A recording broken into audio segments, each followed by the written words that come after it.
ఎన్నికలకు ముందు అమలు చేయడంలో కాంగ్రెస్ పార్టీ విఫలమైందని రాష్ట్ర అధికార ప్రతినిధి కట్ట సుధాకర్ రెడ్డి, రాష్ట్ర ఉపాధ్యక్షులు గంగిడి మనోహర్ రెడ్డి అన్నారు. రాబోయే స్థానిక ఎన్నికల్లో అన్ని స్థానాలలో బీజేపీ గెలుపు ఖాయమన్నారు. బీజేపీ జిల్లా కార్యాలయంలో ఏర్పాటు చేసిన జిల్లా కార్యవర్గ సమావేశానికి ముఖ్య అతిథిగా విచ్చేసిన రాష్ట్ర అధికార ప్రతినిధి కట్ట సుధాకర్ రెడ్డి, రాష్ట్ర ఉపాధ్యక్షులు గంగిడి మనోహర్ రెడ్డి మాట్లాడుతూ రాబోయే ఎన్నికల్లో అన్ని స్థానాలలో భారతీయ జనతా పార్టీ గెలుస్తుందని ఆశాభావం వ్యక్తం చేశారు. కాంగ్రెస్ పార్టీ ప్రభుత్వం ఎన్నికల ముందు ప్రజలకు ఇచ్చిన గ్యారంటీల అమల్లో విఫలమైందని అన్నారు. ఏప్రిల్ 2 నుండి ఈ నెల 15 వరకు నల్గొండ జిల్లా వ్యాప్తంగా పార్టీ కార్యక్రమాలు నిర్వహించడం జరుగుతుందని చెప్పారు. 6న పార్టీ ఆవిర్భావ దినోత్సవం సందర్భంగా అన్ని పోలింగ్ బూత్ కేంద్రాల్లో బీజేపీ పార్టీ జెండా ఎగురవేయాలన్నారు. అదేవిధంగా మాజీ భారత ప్రధాని అటల్ బిహారీ వాజ్పేయి శత జయంతి ఉత్సవ కార్యక్రమాలను జాతీయ పార్టీ పిలుపు మేరకు నల్గొండ జిల్లాలో గ్రామాన నిర్వహించాలన్నారు. అదేవిధంగా ఈ దేశంలో ఎన్నికల వ్యయాన్ని, సమయాన్ని వృధా కాకుండా వన్ నేషన్ వన్ ఎలక్షన్ అనే విధానాన్ని ప్రజల్లోకి తీసుకుపోవడానికి ప్రతి ఒక్క కార్యకర్త కృషి చేయాలని తెలిపారు. ఈ కార్యక్రమంలో బీజేపీ కిసాన్ మోర్చా జాతీయ నాయకులు గోలి మధుసూదన్ రెడ్డి, బీజేపీ రాష్ట్ర కార్యవర్గ సభ్యులు వీరేలి చంద్రశేఖర్, పల్లెబోయిన శ్యామ్ సుందర్, సాదినేని శ్రీనివాస్, పిల్లి రామరాజు, చింత ముత్యాలరావు, కొండేటి సరిత, పాలకూరి రవిగౌడ్, కంచర్ల విద్యాసాగర్ రెడ్డి, పోతేపాక లింగస్వామి, రావెళ్ల కాశమ్మ, పోకల దశరథ తదితరులు పాల్గొన్నారు.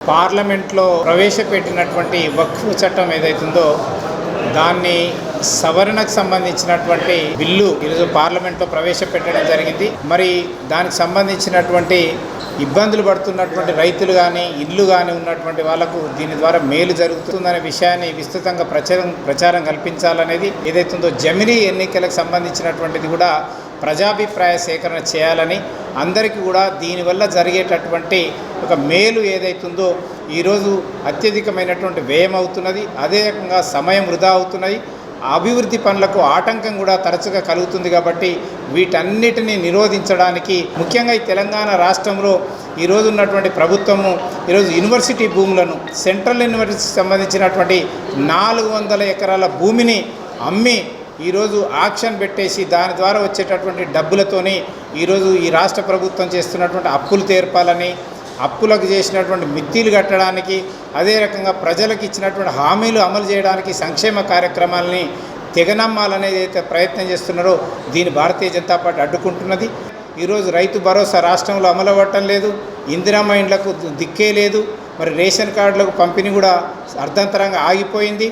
మరి ఈరోజు వితంతులకు, వికలాంగులకు ఇస్తానన్నటువంటి అదనపు పెన్షన్ కూడా ఈరోజు అమలు కావటం లేదు. మహాలక్ష్మి పేరుతో మహిళలకు ఇస్తున్నటువంటి 2500 కూడా ఇవ్వటం లేదు. మరి ముఖ్యంగా కళాశాలకు వెళ్ళేటటువంటి బాలికలకు ఇస్తానన్నటువంటి స్కూటీ లేదు.